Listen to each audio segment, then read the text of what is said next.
ಸಮುದಾಯ, ಯಾವ ಧರ್ಮ, ಯಾವ ಜಾತಿ, ಯಾವ ಪ್ರಮಾಣದಲ್ಲಿ ನಮ್ಮ ರಾಜ್ಯದಲ್ಲಿ ಇದೆ ಅಂತಕ್ಕಂಥದ್ರ ಬಗ್ಗೆ ಹಲವಾರು ಅಂಕಿ ಅಂಶಗಳು ಸೋರಿಕೆ ಆಗಿದೆ. ಈ ಸೋರಿಕೆ ಆದಂತ ಅಂಕಿ ಅಂಶಗಳು ಎಲ್ಲಿಂದ ಬಂತು, ಯಾತಕ್ಕೋಸ್ಕರ ಬಂತು, ಇದರ ಹಿಂದಿನ ಉದ್ದೇಶ ಏನಾಗಿತ್ತು ಅಂತಕ್ಕಂಥದ್ರು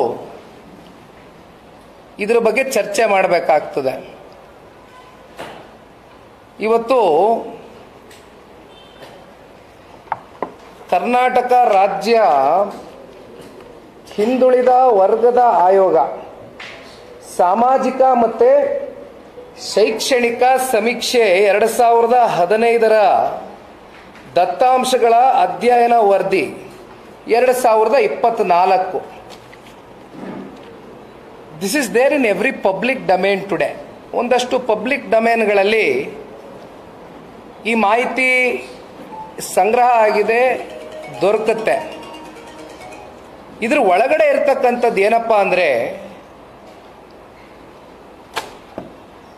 ಇಲ್ಲಿ ಸಮೀಕ್ಷೆ ಬಗ್ಗೆ ಚರ್ಚೆ ಆಗಬೇಕಾಗಿತ್ತು. ಸಾಮಾಜಿಕವಾಗಿ, ಆರ್ಥಿಕವಾಗಿ, ಶೈಕ್ಷಣಿಕವಾಗಿ ಯಾವ ಯಾವ ಸಮಾಜ, ಯಾವ ಧರ್ಮ, ಯಾವ ಜಾತಿ, ಉಪಜಾತಿ, ಉಪಪಂಗಡಗಳು ಇವೆಲ್ಲವೂ ಹಿಂದುಳಿದಿದೆ ಅಂಥವ್ರನ್ನ ಈ ಸಮೀಕ್ಷೆಯ ಮೂಲಕ ಯಾವ ರೀತಿ ಒಬ್ಬ ಕಟ್ಟಕಡೆಯ ವ್ಯಕ್ತಿ, ಒಂದು ಶೋಷಿತ ವರ್ಗದಲ್ಲಿ ಹುಟ್ಟಿರ್ತಕ್ಕಂಥ ವ್ಯಕ್ತಿನೋ ಅಥವಾ ಒಂದು ಬಡ ಕುಟುಂಬದಲ್ಲಿ ಹುಟ್ಟಿರ್ತಕ್ಕಂಥ ವ್ಯಕ್ತಿನೋ, ಅವ್ರಿಗೆ ಯಾವ ರೀತಿ ಸಮಾಜದಲ್ಲಿ ಸಿಕ್ಕಬೇಕಾಗಿರ್ತಕ್ಕಂಥ ಸೌಲಭ್ಯಗಳಿಂದ ವಂಚಿತರಾಗಿದ್ದಾರೆ.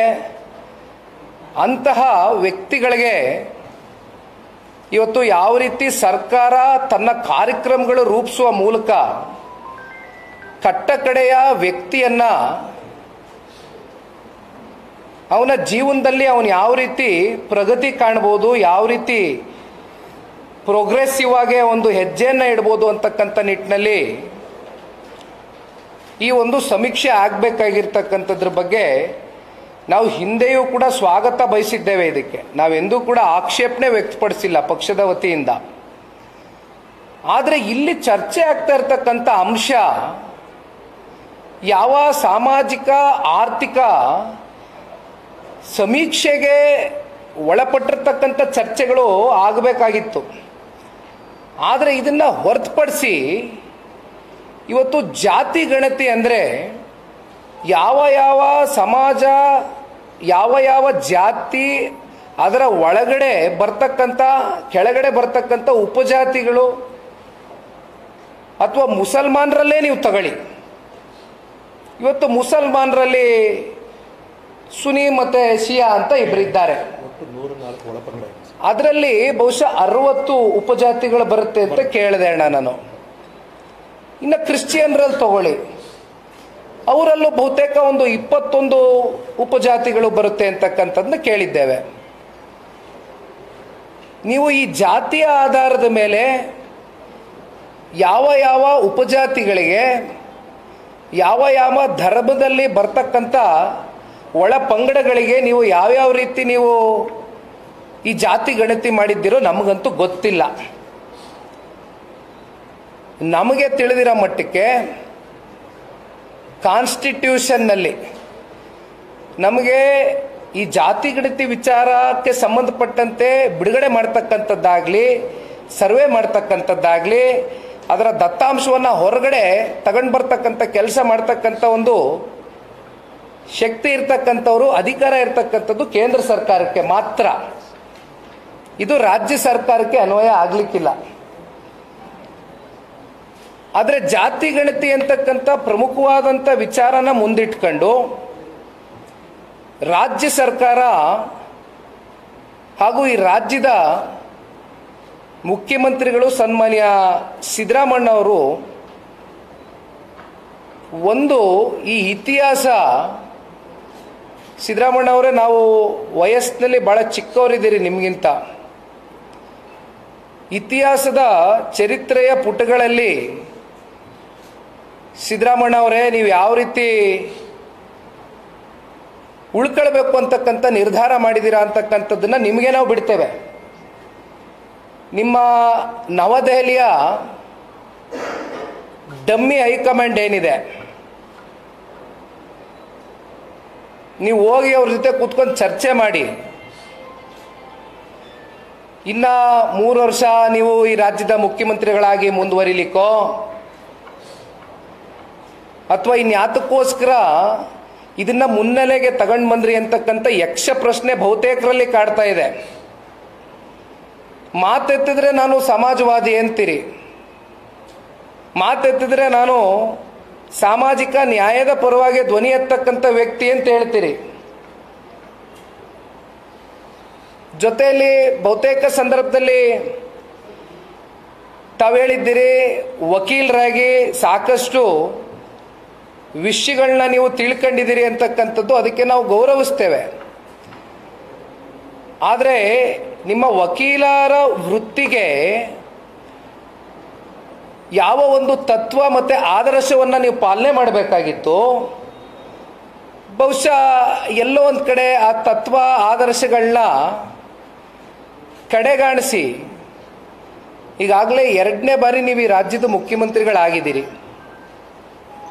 ನಿಮ್ಮಲ್ಲಿ ಕೇಂದ್ರದಲ್ಲಿ ಯಾವ್ಯಾವ ರೀತಿ ಪಕ್ಷದ ಒಳಗಡೆ ನಿಮ್ಮ ಪಕ್ಷದ ಒಂದು ಚೌಕಟ್ಟಿನಲ್ಲಿ ಆ ಒಂದು ಫ್ರೇಮ್ ವರ್ಕ್ನಲ್ಲಿ ಯಾರ್ಯಾರು ಎಷ್ಟು ದಿನಗಳ ಕಾಲ ಮುಖ್ಯಮಂತ್ರಿಯಾಗಿ ಮುಂದುವರಿಬೇಕು ಅಂತಕ್ಕಂಥ ನಿರ್ಣಯಗಳು ತೀರ್ಮಾನಗಳು ಅದು ನಿಮ್ಮ ಪಕ್ಷದ ಚೌಕಟ್ಟಿನಲ್ಲಿ ಅದು ನಿಮಗೆ ಬಿಟ್ಟಿದ್ದು, ಅದ್ರ ಬಗ್ಗೆ ನಾವೇನು ಚರ್ಚೆ ಮಾಡಲಿಕ್ಕೆ ಹೋಗೋದಿಲ್ಲ. ಆದರೆ ಇಲ್ಲಿ ನಾನು ಕೇಳ್ತಕ್ಕಂಥದ್ದು ಇಷ್ಟೇ, ಈ ರಾಜ್ಯದ ಒಬ್ಬ ಸಾಮಾನ್ಯ ಪ್ರಜೆಯಾಗಿ ಇವತ್ತೇನು ಆರ್ಥಿಕ ಮತ್ತು ಶೈಕ್ಷಣಿಕ ಈ ಒಂದು ಸಾಮಾಜಿಕ ಸಮೀಕ್ಷೆಯನ್ನು ಒಂದು ವರದಿಯ ಮೂಲಕ ನೀವು ಹೊರಗೆ ತಗೊಂಡು ಬರಬೇಕು ಅಂತಕ್ಕಂಥದ್ದಾದರೆ ಅದನ್ನು ಎಷ್ಟರ ಮಟ್ಟಕ್ಕೆ ವೈಜ್ಞಾನಿಕವಾಗಿ ಮಾಡಿದಿರಿ ಅಂತಕ್ಕಂಥ ಪ್ರಶ್ನೆ ಬಹುಶಃ ಇವತ್ತು ಪಕ್ಷಾತೀತವಾಗಿ ಈ ಒಂದು ವಿಚಾರ ಈಗಾಗಲೇ ಮಾಧ್ಯಮದಲ್ಲಿ ಚರ್ಚೆ ಆಗ್ತಾ ಇದೆ. 2015ರಲ್ಲಿ ಸಿದ್ದರಾಮಣ್ಣ ಅವರೇ ತಾವೇ ರಾಜ್ಯದ ಮುಖ್ಯಮಂತ್ರಿಗಳಾದಂಥ ಮೊದಲನೇ ಅವಧಿ ಕಾಂತರಾಜು ಅವ್ರನ್ನ ಈ ಒಂದು ವರದಿ ತಯಾರು ಮಾಡಲಿಕ್ಕೆ ಅಧ್ಯಕ್ಷರಾಗಿ ಮಾಡಿ ನೇಮಕಾತಿಯನ್ನು ಮಾಡ್ತೀರಿ. ಇಲ್ಲಿ ಒಂದು ಗಮನಿಸಬೇಕಾಗಿರ್ತಕ್ಕಂಥ ಒಂದು ಅಂಶ, ಸನ್ಮಾನ್ಯ ಕಾಂತರಾಜುರವರ ಹೇಳಿಕೆ ಒಂದು ಪತ್ರಿಕೆಯಲ್ಲಿ 2018 ಇಸ್ವಿಯಲ್ಲೇ ಪ್ರಕಟ ಆಗಿರ್ತಕ್ಕಂಥ ಅವರ ಹೇಳಿಕೆ. ನೀವು ಸಮೀಕ್ಷೆ ಮಾಡಬೇಕಾದ್ರೆ ಯಾವ ಒಂದು ಆಧಾರದ ಮೇಲೆ ಯಾವ ಒಂದು ಅಂಶಗಳನ್ನ ನೀವು ಮುಂದಿಟ್ಕೊಂಡು ಮಾಡ್ತೀರಾ ಅಂತಕ್ಕಂಥದ್ದು ಇವತ್ತು ಪ್ರಶ್ನೆ ಮೂಡಿದೆ. 54 ಪ್ಯಾರಾಮೀಟರ್ಸ್ ಅಂತ ತಾವೇ ಹೇಳ್ಕೊಂಡಿದ್ದೀರಿ. ಇವತ್ತು ಆ ಒಂದು ಸಮೀಕ್ಷೆ ಮಾಡಬೇಕಾದ್ರೆ ಮನೆ ಮನೆಗೆ ನೀವು ಹೋಗಿ ತೆರಳಿದಾಗ ಏನು ಆ ಒಂದು ಅರ್ಜಿಯಲ್ಲಿ 54 ಪ್ಯಾರಾಮೀಟರ್ಸ್ನ ನೀವು ಮೆನ್ಷನ್ ಮಾಡ್ಕೊಂಡಿರ್ತೀರಿ. ಆ ಮಾನದಂಡದ ಬೇಸಿಸ್ ಮೇಲೆ ನೀವು ಇವೆಲ್ಲವನ್ನ ಸರ್ವೆನ ನೀವು ಅಂತಿಮವಾಗಿ ನಿರ್ಣಯ ಮಾಡಿ ಒಂದು ವರದಿಯನ್ನು ಸಲ್ಲಿಸ್ತಕ್ಕಂಥ ಪ್ರಕ್ರಿಯೆ ಅಂತಕ್ಕಂಥದ್ದು ನಾವು ನಂಬ್ಕೊಂಡಿದ್ದೇವೆ, ಅದು ತಾವು ಹೇಳಿದ್ದೀರಿ. ಯಾವ ರೀತಿ ಸುಮ್ಮನೆ ನಾನು ಮೇಲ್ಮಟ್ಟಕ್ಕೆ ಮಾತನಾಡ್ತಕ್ಕಂಥದ್ದಾದರೆ, ಈಗ ಒಂದು ಮನೆಗೆ ಹೋದಂಥ ಸಂದರ್ಭದಲ್ಲಿ ನೀವು ಯಾವ ಸಮುದಾಯಕ್ಕೋ ಅಥವಾ ಯಾವ ಧರ್ಮಕ್ಕೆ ಸೇರಿದ್ದೀರಿ, ಯಾವ ಜಾತಿಗೆ ಸೇರಿದ್ದೀರಿ, ಅಥವಾ ಅದರಲ್ಲಿ ಬರ್ತಕ್ಕಂಥ ಯಾವ ಉಪಜಾತಿ ಉಪ ಪಂಗಡಗಳಿಗೆ ಸೇರಿದ್ದೀರಿ, ನಿಮ್ಮ ಹಿನ್ನೆಲೆ ಏನು, ನೀವು ವಿದ್ಯಾಭ್ಯಾಸವನ್ನು ಮಾಡಿದ್ದೀರಾ, ನಿಮ್ಮ ಶಿಕ್ಷಣವನ್ನು ಮುಗಿಸಿದ್ದೀರಾ, ಓದಿದ್ರೆ ಎಲ್ಲಿ ಓದಿದ್ರಿ, ಎಲ್ಲಿಯವರೆಗೂ ಓದಿದ್ದೀರಿ,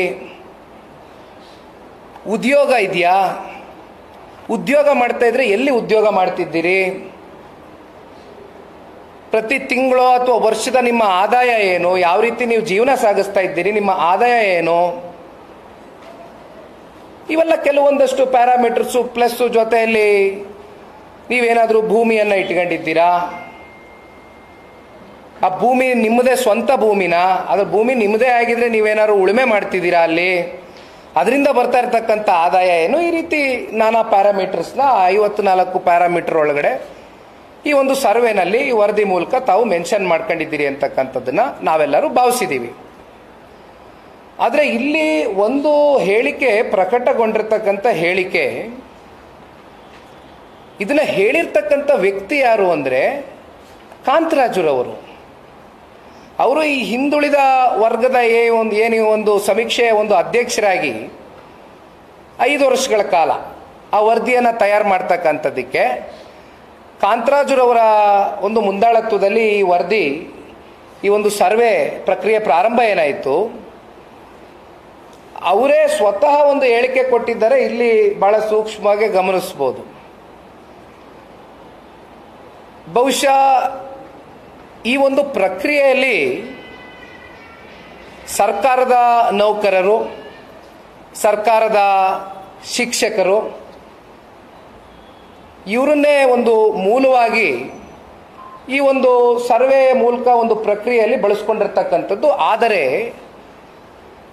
ಇವ್ರಿಗೆ ಯಾವ ರೀತಿ ನೀವು ತರಬೇತಿಯನ್ನು ಕೊಟ್ಟಿದ್ದೀರಿ, ಈ 54 ಪ್ಯಾರಾಮೀಟರ್ಗಳನ್ನ ಅದು ಸೂಕ್ತವಾದಂಥ ನಮಗೆ ಸರಿಯಾದಂಥ ಮಾಹಿತಿಯನ್ನು ಸಂಪೂರ್ಣವಾಗಿ ಪಡೆದುಕೊಳ್ತಕ್ಕಂಥದ್ದಕ್ಕೆ ಯಾವ ರೀತಿ ನೀವು ಇವರನ್ನ ಟ್ರೈನಿಂಗ್ ಮಾಡಿದ್ದೀರಿ, ನೀವು ಇವರನ್ನ ಸ್ಕಿಲ್ಡ್ ಮ್ಯಾನ್ ಪವರ್ ಆಗಿ ಯೂಸ್ ಮಾಡಿದ್ದೀರಾ, ಅಥವಾ ಸುಮ್ಮನೆ ಕಾಟಾಚಾರಕ್ಕೆ ಯಾವುದೋ ಒಂದು 4 ಮನೆಗೆ ಹೋಗೋದು, 54 ಪ್ಯಾರಾಮೀಟ್ರಲ್ಲಿ ಒಂದು 4-5 ಪ್ಯಾರಾಮೀಟರ್ಗಳನ್ನ ಟಿಕ್ ಆಫ್ ಮಾಡೋದು, ಇನ್ನು ಮಿಕ್ಕಂಥ ಪ್ಯಾರಾಮೀಟರ್ಗಳಿಗೆ ಮನಸ್ಸು ಇಚ್ಛೆಯಂತೆ ಯಾವ ರೀತಿ ನೀವು ಟಿಕ್ ಮಾಡ್ಕೊಳ್ಬೇಕಾ ಇಂಟು ಮಾಡ್ಕೊಳ್ಬೇಕಾ ಅದು ಮಾಡ್ಕೊಂಡು ಬಂದಿದ್ದೀರಿ ಅಂತಕ್ಕಂಥದ್ದು ನಾವು ಹೇಳ್ತಾ ಇಲ್ಲ. ಇದು ಕಾಂತರಾಜುರವರು ಸ್ವತಃ 2015ರಲ್ಲಿ ಒಂದು ಪತ್ರಿಕಾಗೋಷ್ಠಿ ಕರೆದು ಬಹಿರಂಗವಾಗಿ ಹೇಳಿಕೆಯನ್ನು ಕೊಟ್ಟಿರ್ತಕ್ಕಂಥ ಮಾಹಿತಿ ಇವತ್ತು ನಮ್ಮ ಕಣ್ಣು ಮುಂದೆ ಇಲ್ಲಿ ಪಬ್ಲಿಷ್ ಆಗಿರ್ತಕ್ಕಂಥ ಒಂದು ಆರ್ಟಿಕಲ್ ಇದು. This article was published in one of the major news papers, in majority of the major news papers. ಯಾಕಂದ್ರೆ ಬಹಳ ಗಂಭೀರವಾದಂಥ ವಿಚಾರ, ಮಾಧ್ಯಮದಲ್ಲಿ ಮುನ್ನೆಲೆಗೆ ಬಂದಂಥ ವಿಚಾರ, electronic media and all the print ಮೀಡಿಯಾನಲ್ಲಿ ಸ್ವಾಭಾವಿಕ ಬಂದಿರುತ್ತೆ. ಬಹಳ ಮಹತ್ವವಾದಂಥ ಗಂಭೀರವಾದಂಥ ವಿಚಾರ ಬಂದಿರುತ್ತೆ, ಬರಲೇಬೇಕು. ಈ ಹಳೆಯ ಒಂದು ಪಬ್ಲಿಷ್ಮೆಂಟ್ ಕಾಪಿಯನ್ನು ನನ್ನ ಕೈಲಿ ಇಟ್ಕೊಂಡಿದ್ದೇನೆ. ಇದು ಕಾಂತರಾಜುರವರು ಕೊಟ್ಟಂಥ ಒಂದು ಹೇಳಿಕೆ, ಒಂದು ಮಾತು. ಅಂದರೆ ಕಾಂತರಾಜುರವರ ಮನಸ್ಸಿಗೂ ಕೂಡ ಇದು ಯಾಕೋ ನಾವು ಸೈಂಟಿಫಿಕ್ ಅಪ್ರೋಚಲ್ಲಿ ಹೋಗ್ತಾ ಇಲ್ಲ, ನಾವು ದಾರಿ ತಪ್ಪಿದ್ದೀವಿ, ಎಲ್ಲೋ ಒಂದು ಕಡೆ ನಾವು ಈ 54 ಪ್ಯಾರಾಮೀಟರ್ಗಳನ್ನ ನಾವು ಸಂಪೂರ್ಣಗೊಳಿಸಲಿಕ್ಕೆ ವಿಫಲರಾಗಿದ್ದೇವೆ ಅಂತಕ್ಕಂಥ ಆತ್ಮವಿಶ್ವಾಸದ ಕೊರತೆ ಅವರಲ್ಲೂ ಕೂಡ ಇತ್ತು. ಬಹುಶಃ ಅದಕ್ಕೆ ಪೂರಕವಾಗಿ ಅವರ ಇನ್ನೇನು ಕಾಲಾವಧಿ 5 ವರ್ಷಗಳ ಕಾಲಾವಧಿ ಮುಗಿಬೇಕಾದ್ರೆ ಈ ವರದಿ ಕಂಪ್ಲೀಟ್ ಆದಮೇಲೆ ಅಫ್ಕೋರ್ಸ್ ಒಬ್ಬ ಮೆಂಬರ್ ಸೆಕ್ರೆಟರಿ ಅಂತ ಇರ್ತಾರೆ, ನಮ್ಮೆಲ್ಲರಿಗೂ ತಿಳಿದ ಮಟ್ಟಕ್ಕೆ ಅವರ ಒಂದು ಸಹಿ ಹಾಕಬೇಕಾಗ್ತದೆ. ಬಟ್ ಆ ಮೆಂಬರ್ ಸೆಕ್ರೆಟರಿ ಯಾರಿರ್ತಾರೆ ಅವ್ರ ಹೆಸರೇನು ಪ್ರಸ್ತಾವನೆ ಮಾಡ್ತಕ್ಕಂಥದ್ದು ಅವಶ್ಯಕತೆ ಇಲ್ಲ ಇಲ್ಲಿ. ಆದರೆ ಅವರ ಮೆಂಬರ್ ಸೆಕ್ರೆಟರಿ ಬರ್ತೀರಣ್ಣ, ಇದಕ್ಕೂ ಬರ್ತೀನಿ ಮುಂದಿನ ಭಾಗ ಅಣ್ಣ. Member secretary sign ಹಾಕ್ಲಿಕ್ಕಿಲ್ಲ.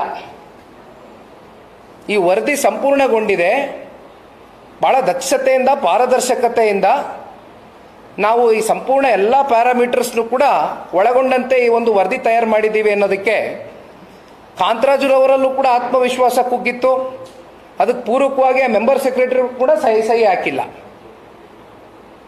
ತದನಂತರ ಏನಾಗುತ್ತೆ, 5 ವರ್ಷ ಕಾಂತರಾಜುರವರು ಅವರ ಅಧ್ಯಕ್ಷತೆಯಲ್ಲಿ ನಡೆದಂಥ ಈ ಒಂದು ವರದಿ ಪೂರ್ಣಗೊಳಿಸಿದ ನಂತರ ಆ 5 ವರ್ಷದಲ್ಲಿ ಅವರು ಏನೇನು ದಾಖಲಾತಿಗಳು ಸಂಗ್ರಹಣೆ ಮಾಡಿದ್ರು, ಸರ್ವೆಯ ಮೂಲಕ ಒಂದು ವರದಿಯನ್ನು ತಯಾರಿ ಮಾಡಿದ್ರು, ಅದನ್ನು ಸ್ವಾಭಾವಿಕವಾಗಿ ಸರ್ಕಾರಕ್ಕೆ ಸಬ್ಮಿಟ್ ಮಾಡಿ ಸರ್ಕಾರದ ಸೀಲನ್ನು ಒತ್ತಿ ಆ ಒಂದು ಬಾಕ್ಸನ್ನು ಬಹುಶಃ ಸರ್ಕಾರದ ಒಂದು ಸುಪರ್ತಿನಲ್ಲಿ ಒಂದು ಸೇಫ್ ಝೋನ್ ಅಂತ ನಾವು ಹೇಳ್ಬೋದು, ಏನು ಹೇಳ್ಬೋದು, ಅಥವಾ ಒಂದು ಕಸ್ಟಡಿನಲ್ಲಿ ಅದನ್ನು ಸ್ವಾಭಾವಿಕವಾಗಿ ಇಟ್ಟಿರ್ತಾರೆ ಅಂತಕ್ಕಂಥದ್ದು ನಾವು ಭಾವಿಸಿದ್ದೀವಿ. ತದನಂತರ ಏನಾಗುತ್ತೆ, ರಾಜಕಾರಣದಲ್ಲಿ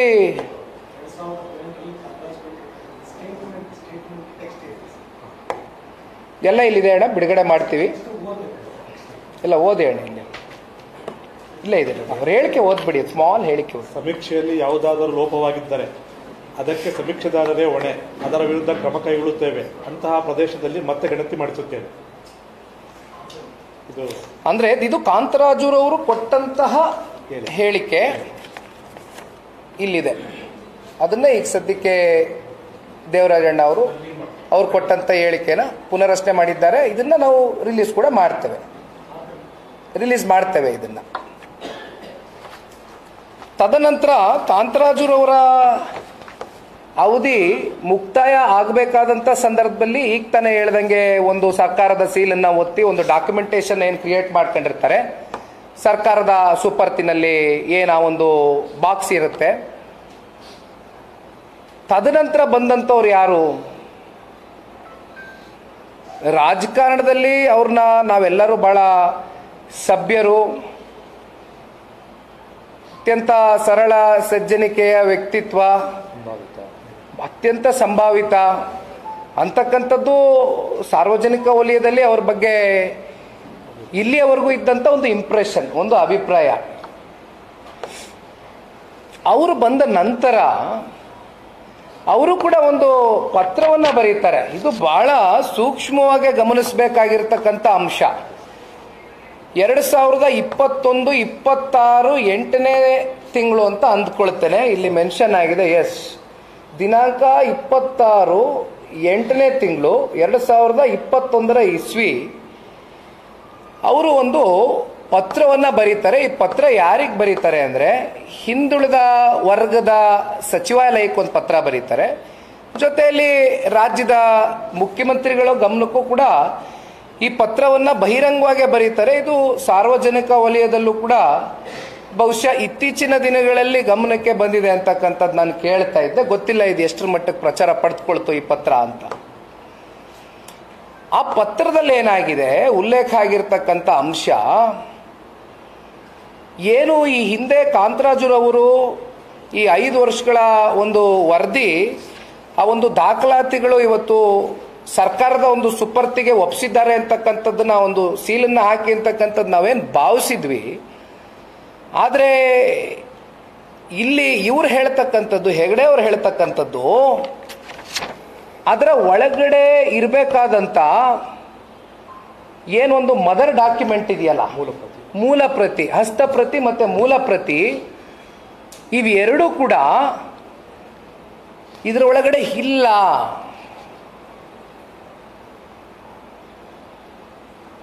ಇದು ಈ ಪತ್ರದಲ್ಲಿ ಉಲ್ಲೇಖನ ಮಾಡಿರ್ತಕ್ಕಂಥದ್ದು. ಜಯಪ್ರಕಾಶ್ ಹೆಗಡೆ ಅವರು ಹಿಂದುಳಿದ ವರ್ಗದ ಸಚಿವಾಲಯಕ್ಕೆ ಈ ರಾಜ್ಯದ ಮುಖ್ಯಮಂತ್ರಿಗಳಿಗೆ ಸ್ವತಃ ಜಯಪ್ರಕಾಶ್ ಹೆಗಡೆರವರೇ 2021, 26 8ನೇ ತಿಂಗಳು ಇದನ್ನ ಬರೆದಿದ್ದಾರೆ, ಇದನ್ನ ಗಮನಕ್ಕೆ ತಗೊಬಂದಿದ್ದಾರೆ. ಅಲ್ಲ, ಇದು ಸರ್ಕಾರದ ಒಂದು ಸುಪರ್ತಿಲಿ ಇರ್ತಕ್ಕಂಥ ಇಂಥ ಒಂದು ಸೀರಿಯಸ್ ಡಾಕ್ಯುಮೆಂಟೇಶನ್ನು 170 ಕೋಟಿ ರೂಪಾಯಿ ಖರ್ಚು ಮಾಡಿದ್ದೀನಿ ಅಂತ ಹೇಳ್ತೀರಿ. 170 crores. 1 ರೂಪಾಯಿ 2 ರೂಪಾಯಿ ವಹಿವಾಟಲ್ಲ ಇದು, 170 ಕೋಟಿ ರೂಪಾಯಿ ವಹಿವಾಟು.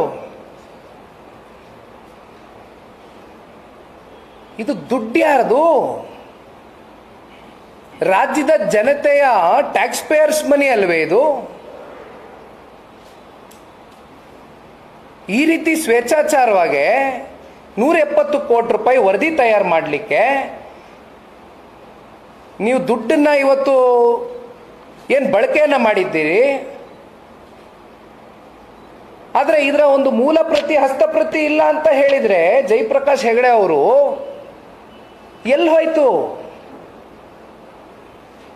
ಇಂಥ ಒಂದು ಸೀರಿಯಸ್ ಡಾಕ್ಯುಮೆಂಟೇಶನ್ಗೆ ಏನು ರೆಕ್ಕ ಪಕ್ಕ ಬಂದು ಹಾರ್ಕೊಂಡು ಹೋಯ್ತಾ? ಹಾಗಿದ್ರೆ ಆ ಸೀಲ್ಡ್ ಬಾಕ್ಸ್, ಆ ಕವರ್ನಲ್ಲಿ ಇದ್ದಂಥದ್ದು ಏನಿತ್ತು? ಏನು ವರದಿ ಏನು ಮಾಡಿದ್ರಿ?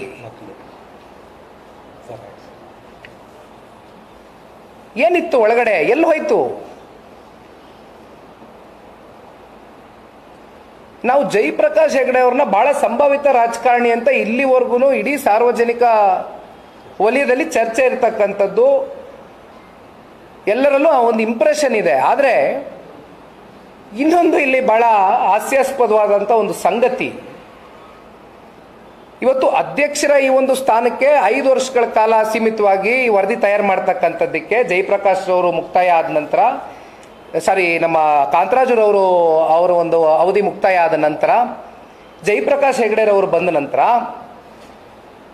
ಅವರ ಅವಧಿ 5 ವರ್ಷಕ್ಕೆ ಮುಕ್ತಾಯ ಆದರೂ ಕೂಡ ಇನ್ನ 2 ತಿಂಗಳ ಕಾಲ ಒಂದು ಎಕ್ಸ್ಟೆನ್ಷನ್ ಪೀರಿಯಡ್ನ ತಗೊಳ್ತಾರೆ, ವಿಸ್ತರಿಸ್ತಾರೆ. ಮುಖ್ಯಮಂತ್ರಿಗಳು, ಈ ರಾಜ್ಯದ ಮುಖ್ಯಮಂತ್ರಿಗಳು ಟೈಮ್ ಎಕ್ಸ್ಟೆನ್ಷನ್ ಕೊಡ್ತಾರೆ ಅವ್ರಿಗೆ, ಇನ್ನೊಂದು 2 ಮಂತ್ಸ್, 5 ವರ್ಷ ಕಳೆದೋಗಿರುತ್ತೆ, ಅವ್ರಿಗೆ ಮುಗಿದೋಗಿರುತ್ತೆ ಪೀರಿಯಡ್.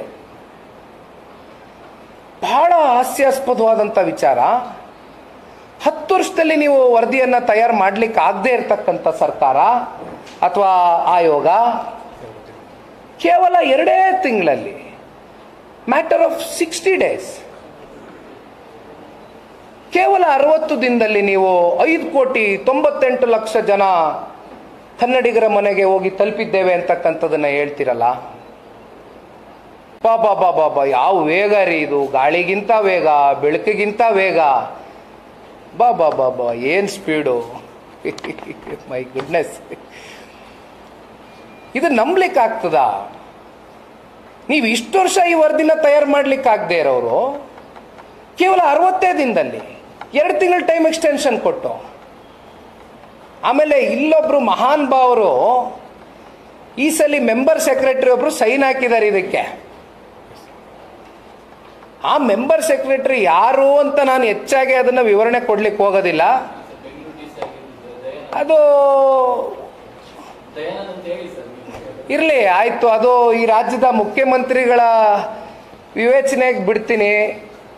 ಅದ್ರ ಬಗ್ಗೆ ನಾನೇನು ಹೆಚ್ಚಿಗೆ ಚರ್ಚೆ ಮಾಡ್ಲಿಕ್ಕೆ ಹೋಗೋದಿಲ್ಲ. ಅವ್ರು ಯಾರ ಆಪ್ತರು, ಯಾರ ಸಂಬಂಧಿಕರು, ನೀವು ಹೇಳಿದ್ಮೇಲೆ ನೀವು ಇನ್ನ ಇಲ್ಲ, ತಾವು ಹೇಳಿದ್ಮೇಲೆ ಮುಗಿತಣ್ಣ. ತಮಗೆ ಗೊತ್ತಿದ ಮೇಲೆ ಇನ್ನ ಇಡೀ ರಾಜ್ಯದ ಜನತೆಗೆ ಈ ವರದಿ ಬಿತ್ತರಿಸ್ತಕ್ಕಂಥ ಪ್ರಾಮಾಣಿಕ ಕೆಲಸ ಮಾಡ್ತಕ್ಕಂಥವ್ರು ನಮ್ಮ ಪತ್ರಿಕಾ ಮಾಧ್ಯಮದ ಸ್ನೇಹಿತರು.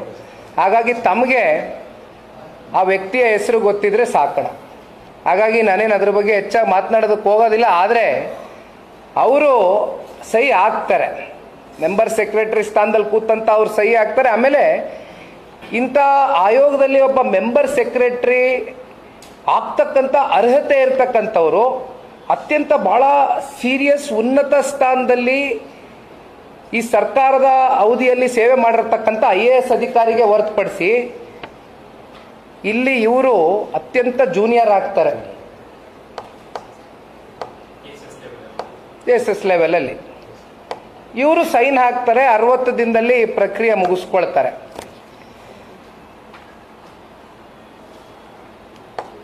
ಕೇಂದ್ರದ ನಾಯಕರು ಗಾಂಧಿ ಕುಟುಂಬದ ಗುಡಿ. ಅವರ ಪ್ರಣಾಳಿಕೆಯಲ್ಲಿ ಜಾತಿ ಗಣತಿ ಅನ್ನೋದು ನಮ್ಮ ರಾಷ್ಟ್ರೀಯ ನೀತಿ ಅಂತ ಹೇಳ್ಕೊಂಡಿದ್ದಾರೆ, ಮ್ಯಾನಿಫೆಸ್ಟೋನಲ್ಲಿ ಹೇಳಿದ್ದಾರೆ. ಭಾರತ್ ಜೋಡೋ ಯಾತ್ರೆ ಅಂತ ರಾಹುಲ್ ಗಾಂಧಿ ಅವರು ಕನ್ಯಾಕುಮಾರಿಯಿಂದ ಕಾಶ್ಮೀರದವರೆಗೂ, ಮಣಿಪುರದಿಂದ ತಮಿಳುನಾಡಿನವರೆಗೂ, ಮುಂಬೈವರೆಗೂ ಮಾಡ್ತಾರೆ. ಭಾರತ್ ಜೋಡೋ ಯಾತ್ರೆ ಪಾದಯಾತ್ರೆ. ಆದರೆ ಇಲ್ಲಿ ನೀವು ರಾಜ್ಯದಲ್ಲಿ ಏನು ಮಾಡ್ತಿದ್ದೀರಿ? ದೇಶಕ್ಕೇನು ಸಂದೇಶ ಕೊಡ್ತಾ ಇದ್ದೀರಿ ಮಿಸ್ಟರ್ ರಾಹುಲ್ ಗಾಂಧಿ? ಯಾವ ಯಾವ ಸಮಾಜ, ಸಮುದಾಯಗಳು, ಧರ್ಮವನ್ನು ನೀವು ಒಗ್ಗೂಡಿಸಬೇಕಾಗಿದೆ ಅಂತ ಜಾತಿಗಳ ಮಧ್ಯೆ, ಸಮುದಾಯದ ಮಧ್ಯೆ, ಧರ್ಮದ ಮಧ್ಯೆ, ಸಮಾಜದ ಮಧ್ಯೆ ಇವತ್ತು ವಿಷ ಬೀಜವನ್ನು ಬಿತ್ತಿದ್ದೀರಿ. ನಿಮ್ಮ ರಾಜಕೀಯದ ಸುಭದ್ರತೆಗೋಸ್ಕರ ಅತ್ಯಂತ ಅತ್ಯಂತ ಆರ್ಗನೈಸ್ಡ್ ಆಗಿ ಈ ಒಂದು ಪೊಲಿಟಿಕಲ್ ಕಾನ್ಸ್ಪಿರೆನ್ಸಿ ಮಾಡಿದಿರಲ್ಲ. ಜನ ಬೀದಿನಲ್ಲಿ ಇವತ್ತು ಒಬ್ರಿಗೊಬ್ರು ಜಾತಿ ವಿಚಾರಕ್ಕೆ ಸಂಬಂಧಪಟ್ಟಂತೆ ಹೊಡೆದಾಡ್ಕೊಳ್ಬೇಕೇನ್ರಿ ರಾಹುಲ್ ಗಾಂಧಿ ಅವರೇ? ಇದೇನಾ ನಿಮ್ಮ ಜೋಡೋ? ನೀವೇನು ಭಾರತ್ ಜೋಡೋ ಮಾಡಿದಿರಲ್ಲ, ಮುಂದೊಂದು ದಿನ ಹೇಳ್ತೀನಿ, ಬರೆದಿಟ್ಕೊಳ್ಳಿ. ಇವತ್ತು ನೀವು ಪಶ್ಚಾತ್ತಾಪ ಯಾತ್ರೆಯನ್ನ ಮಾಡ್ತಕ್ಕಂಥ ಕ್ಷಣ ದೂರ ಇಲ್ಲ. ನಿಮ್ಮ ಪಶ್ಚಾತ್ತಾಪದ ದಿನಗಳು counting days. It is you are just counting in your finger tips.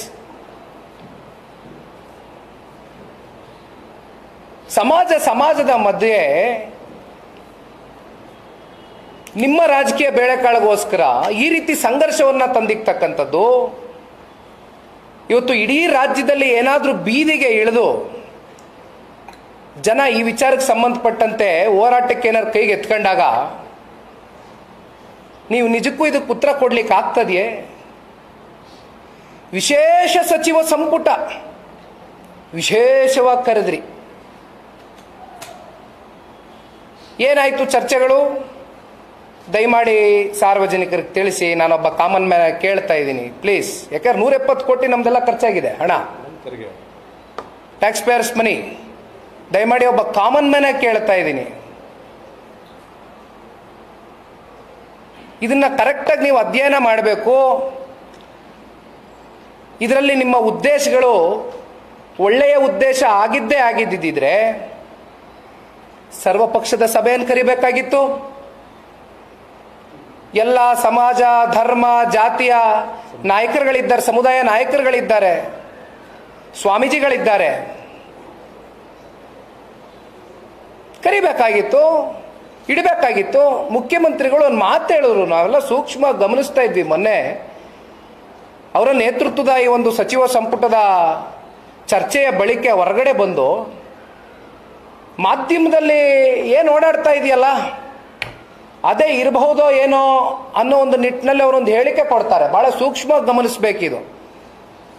ಈ ರಾಜ್ಯದ ಮುಖ್ಯಮಂತ್ರಿಗಳು ಅಧಿಕೃತವಾಗಿ ಹೇಳಿಕೆಯನ್ನು ಕೊಡ್ಲಿಕ್ಕೆ ಆಗಲ್ಲ. ಆದರೆ ಅವರ ಹೇಳಿಕೆಯ ಹಿಂದಿನ ಒಳಮರ್ಮಗಳೇನು, ಅವರ ಹಿಡನ್ ಅಜೆಂಡಾಗಳೇನು, ಇವೆಲ್ಲವೂ ಕೂಡ ಬಹುಶಃ ಹೇಳಿಕೆ ಮೂಲಕ ನಾವು ಬಹಳ ಸೂಕ್ಷ್ಮವಾಗಿ ಗಮನಿಸ್ತಕ್ಕಂಥದ್ದಾದ್ರೆ ನಾವೇನು ಜನ ದಡ್ರಲ್ಲ. ಎಲ್ಲಿಗೆ ತಗೊಂಡು ಹೋಗ್ಬೇಕು ಅಂತ ಇದ್ದೀರಿ ಈ ರಾಜ್ಯನ? ಸಿದ್ದರಾಮಣ್ಣ ಅವರೇ, ಮಾತೆತ್ತಿದ್ರೆ ಸಮಾಜವಾದಿ ಅಂತೀರಿ, ಮಾತೆತ್ತಿದ್ರೆ ನಾನು ಅಹಿಂದ ನಾಯಕ ಅಂತೀರಿ. ಸಮಾಜವಾದದ ಹೆಸರಲ್ಲಿ ಸಮಾಜದಲ್ಲಿ ಯಾರ್ಯಾರು ಆರ್ಥಿಕವಾಗಿ, ಶೈಕ್ಷಣಿಕವಾಗಿ, ಸಾಮಾಜಿಕವಾಗಿ ಹಿಂದುಳಿದಿರ್ತಕ್ಕಂಥ ಸಮುದಾಯಗಳು, ವರ್ಗ, ಜಾತಿ ಅಥವಾ ನೀವೇನಾದ್ರು ಕರ್ಕಳಿ, ಇವ್ರನ್ನ ನೀವೇನು ಮಾಡಬೇಕು? ಈ ಸಮೀಕ್ಷೆ ಮೂಲಕ ಅವ್ರನ್ನ ಅಪ್ಲಿಫ್ಟ್ ಮಾಡ್ಲಕ್ಕಂತಕ್ಕಂಥದಕ್ಕೆ ಅಥವಾ ಅವ್ರನ್ನ ಎಂಪವರ್ ಮಾಡ್ತಕ್ಕಂಥದಕ್ಕೆ ಈ ಸಮೀಕ್ಷೆಯನ್ನು ನೀವು ಬಳಸ್ಕೊಳ್ಬೇಕಾಗಿತ್ತು. ಜಾತಿ ಗಣತಿ ಅಂತ ಬಿಡಿಸ್ತೀರಿ, ಇದು ಜಾತಿ ಗಣತಿನ? ಈಗ ಇದ್ರ ಒಳಗಡೆ ಇಷ್ಟು ದೊಡ್ಡ ಬುಕ್ಲೆಟ್ ಇದೆ, ಇದು ಸುಮಾರು ಪಬ್ಲಿಕ್ ಡೊಮೇನ್ಸ್ ಅಲ್ಲಿ ಇದೆ, ಇದೇನು ಮುಚ್ಚುಮರೆ ಏನಿಲ್ಲ. ಈ ಬುಕ್ಲೆಟ್ನ ನೋಡ್ತಾ ಹೋದ್ರೆ ಹಲವಾರು ಜಾತಿಗಳು, ಉಪಜಾತಿಗಳು ಆ ನಂಬರ್ಸ್ ಏನು ಕೊಟ್ಟಿದ್ದಾರಲ್ಲ, ಅದು ನೀವು ಒಂದು ಪಂಚಾಯತಿಗೆ ಸೀಮಿತವಾದಂಥ ಪಾಪ್ಯುಲೇಷನ್ ಗುರುತಿಸಿದಿರೋ, ಒಂದು ಹೋಬಳಿಗೆ ಸೀಮಿತವಾದಂಥ ಪಾಪ್ಯುಲೇಷನ್ ಗುರುತಿಸಿದಿರೋ, ರಾಜ್ಯಕ್ಕೆ ಸೀಮಿತವಾದಂಥ ಪಾಪ್ಯುಲೇಷನ್ ಅಂತ ಕಾಂಗ್ರೆಸ್ನಲ್ಲಿ ಇರ್ತಕ್ಕಂಥ ಆಯಾ ಜಾತಿ, ಆಯಾ ಸಮುದಾಯ, ಆಯಾ ಧರ್ಮಕ್ಕೆ ಸೇರಿರ್ತಕ್ಕಂಥ ಸಚಿವರುಗಳು ಕೂಡ ಪಾಪ ಹೇಳ್ಕೊಳ್ಳಿಕ್ಕೆ ಆಗೋದಿಲ್ಲ, ಮುಜುಗುರ ಉಂಟಾಗ್ತದೆ ಈ ಬುಕ್ ತೆಗೆದು ನೋಡಿದ್ರೆ ಒಳಗಡೆ. ಸರ್, ನಾನು ಆ ಜಾತಿ ಈ ಜಾತಿ ಅಂತ ಮಾತನಾಡ್ತಲ್ಲ, ಯಾಕೆಂದ್ರೆ ನಾವೀಗಾಗಲೇ ಸ್ವತಂತ್ರ ಬಂದು ಹತ್ತತ್ರ 77-78 ವರ್ಷ ಆಗ್ತಾ ಇದೆ, 75 ವರ್ಷ ಕಳೆದೋಗಿದೆ. ಯಾವ ಜಾತಿಯಿಂದ ಯಾರು ಹೊಟ್ಟೆ ತುಂಬಲಿಕ್ಕಿಲ್ಲ, ಯಾವ ಧರ್ಮದ ಬಗ್ಗೆ ಚರ್ಚೆ ಮಾಡಿದ್ರೆ ಹೊಟ್ಟೆ ತುಂಬಲಿಕ್ಕಿಲ್ಲ, ಯಾವ ಒಬ್ಬ ಕಟ್ಟಕಡೆಯ ವ್ಯಕ್ತಿ ಒಂದು ಗ್ರಾಮದಲ್ಲಿ ಒಬ್ಬ ಶೋಷಿತ ವರ್ಗಕ್ಕೆ ಜನಿಸಿರ್ತಕ್ಕಂಥವನು, ಒಬ್ಬ ಬಡ ಕುಟುಂಬದಲ್ಲಿ ಅವನು ಹುಟ್ಟಿರ್ತಾನೆ, ಅಂಥವ್ರನ್ನ ಗುರ್ತಿಸಿ ಈ ಸರ್ಕಾರದ ಕಡೆಯಿಂದ ನೀವೇನೇನು ಸೌಲಭ್ಯಗಳು, ಈ ಸೌಕರ್ಯಗಳು, ಕಾರ್ಯಕ್ರಮಗಳು, ಪಾಲಿಸಿಗಳು ಇವೆಲ್ಲ ನಾವು ರೂಪಿಸ್ಕೊಂಡಿರ್ತೀವಿ, ಆ ಕಟ್ಟ ಕಡೆಯ ವ್ಯಕ್ತಿಗೆ ದಯಮಾಡಿ ತಲುಪಿಸಿ ಸಾರ್. ಜಾತಿ ಬಗ್ಗೆ, ಧರ್ಮದ ಬಗ್ಗೆ ಚರ್ಚೆ ಮಾಡಿ ಯಾರು ಹೊಟ್ಟೆ ತುಂಬಲಿಕ್ಕಿಲ್ಲ.